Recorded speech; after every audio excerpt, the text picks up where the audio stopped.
السلام عليكم ورحمة الله وبركاته. أهلا بكم في قناة مواهب سيارات مواليد حسين. النهاردة معانا أستاذ مصطفى جاي لنا من نزهة، وكان عنده مشكلة كده في العربية دي بروتون 2019، عاملة 12000 كيلو. هو بقى يحكي لكم بقى القصة إيه معاه. العربيه البروتون دي نازله اصلا. معظم الملاك كلها بيشتكوا من عيب الدركسيون تقطعه وكده. علي صوتك شوية. معظم الملاك معاهم مشكله في عيب الدركسيون، مثلا ماشي متكسر او كده بتلاقي صوت خبط من تحت وكده. فجيت زوليد هنا في الورشه ظبط لي الكلام يعني. طب كان في حاجة احنا قلت لك في حاجة في العفشة ولا احنا عملنا ايه؟ ده اكيد حاجه بسيطه خالص يعني اللي هي كان في مشكلة في علبة الدركسيون؟ لا نهائي خالص. كانش في مشكله في علبه الدركسيون خالص. وانت بتقول في واحد بيروح واحد في الجروب والكلام ده بيعملوا في عيب الدركسيون اللي هو زي نظام حشو كده. بيقول لهم ايه؟ حشو في العلبه، لا عشان بيقول لهم العربيه ما ايه اللي بيحصل لما بتتركن؟ كانت مركونه قبل ما تستلم العملاء وكده، قبل ما تتباع اصلا.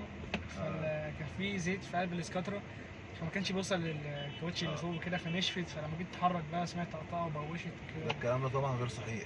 العربيات طبعا انتوا عارفين العربيات في بورسعيد بتبقى واقفه في المينا بالسنين، وبتروح تاخد العربيه بالدواره بتمشي. ملوش دعوه بقى الزيت بقى يقعد قد ايه او الكلام ده. ساعات ما هو الزيت مده صلاحيته اصلا 5 سنين.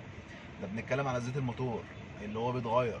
امال زيت الباور ده بيقعد ممكن كتير قوي. يعني حتى زيت الفتيس ده زيت باور. زيت الفتيس بيقعد بال 80000 و 120000. يعني في ناس بتغير زيت الفتيس اصلا، ما بتغيرش زيت الفتيس اصلا. ايوه فاهم؟ فزيت الفتيس ده هو زيت الباور. ما بالك بقى يقول لك العربيه عشان مركونه. طبعا انا مش عايز اظن بيه، يعني كل واحد وصنعته. بس انا عمري ما في حياتي ما مر عليا القصه دي. العربيه عشان مركونه الزيت الباور يبوظ او الكلام ده فيعمل معاك تقطيع في الدركسيون. طب احنا جربنا العربيه بعد ما عملنا الشغل، في اي مشكله بصراحه؟ فيها اي حاجه؟ لسه مستنيهم من المعرض دلوقتي، مفيش مشكله خالص ولا خبط ولا رزع. حتى كانت واطيه برضه محتاج في مطبات وكده، فزولت برضه حط لها علاقات قدام والباقي زي الفل. وانا بجرب جيت خدت مطب لقيت العربيه بتخبط جامد. فهو قال لي احنا عندي مشكله برضك في العلو والكلام ده. فاحنا برضك علينا العربيه بتعوم اي حاجه معاك؟ لا ولا اي حاجه خالص. ولا اي حاجه. عشان برضك في ناس بتخاف من قصه العلو في العربيه، اللي ممكن يقول لك انا اعلي العربيه تعوم معايا. مفيش اي مشكله. احنا جربنا سنتي ولا 2 سم مش هيفرقوا خالص. هي العربيه تنزل مثلا كده، يا اما ثابته يا اما مش ثابته. لا في اصلا في علبات لما بتعلي زياده عن اللزوم العربيه بتعوم. بالظبط. احنا لما علينا دلوقتي في اي مشكله لا مفيش اي حاجه. طب الشغل تمام معاك؟ زي الفل الحمد لله. تسلم. في اي ملحوظه؟ زي الفل حبيبي يا باشا حبيبي. لو انت اول مره تتفرج معانا على القناه ما تنساش تعمل لايك واشتراك في القناه. شكرا ليك في قناه مواد سيارات. العربيه دي النهارده فيها مشكله طبعا بتاع الاستاذ مصطفى معانا، وجاي وهو مفكر اللي هو عنده علبه دركسيون فيها مشكله. طبعا انا فكيت البارات زي ما انتم شايفين. البارات حلوه والبارات الخارجيه اهي حلوه برضك. البارات تقيله وحلوه وعلبه الدركسيون نفسها كويسه. وعندي كشفت برضك على صوابع الميزان كويسه برضك. المفروض الصباع زي ما قلنا، لو الصباع خفيف انت بتنزله كده او بتحط البيضه مثلا كده وبترد تاني مكانها. وفكينا المقص بصينا عليه مفيش اي مشكله. طب هو جاي يشتكي من نقر عنده بتحصل ساعات وساعات، وصوت تخبيط ساعات يظهر معاه وساعات ما بيظهرش. وبيظهر معاه في الملف اكتر لما بيجي يكسر دركسيون جامد. والعربيه بترد يسمع الصوت ده. طب احنا دلوقتي كشفنا على كل حاجه زي ما احنا قلنا هنا تمام، وعندك جلب المقصات تمام وكل حاجه تمام. طب ايه المشكله؟ المشكله هنا في كاوتش الميزان. زي ما انتم شايفين كده الميزان اهو. المفروض انا دلوقتي ارفع الميزان ده. شوف الميزان من الناحيه التانيه داير.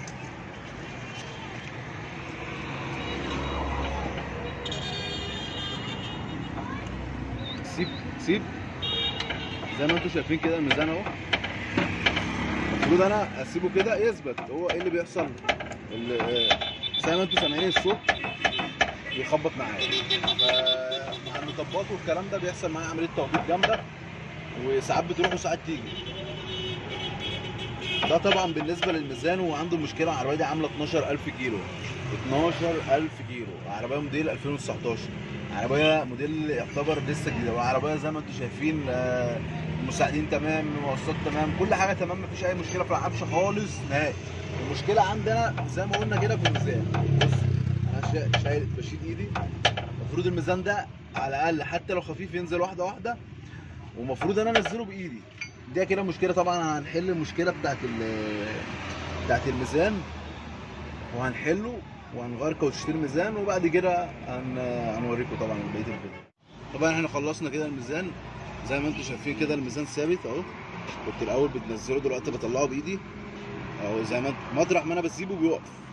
الاول كنت تطلعه كده وتنزله كده، ايه اللي بيحصل؟ كنت اول لما تسيبي كده الميزان، اول لما اسيبه اهو، طبعا الميزان مش متعلق في حاجه ولا اي حاجه، اول لما اسيبه يقع اهو. انا دلوقتي كده ايه عملته زي ما انتم شايفين كده، الميزان فيه ايه؟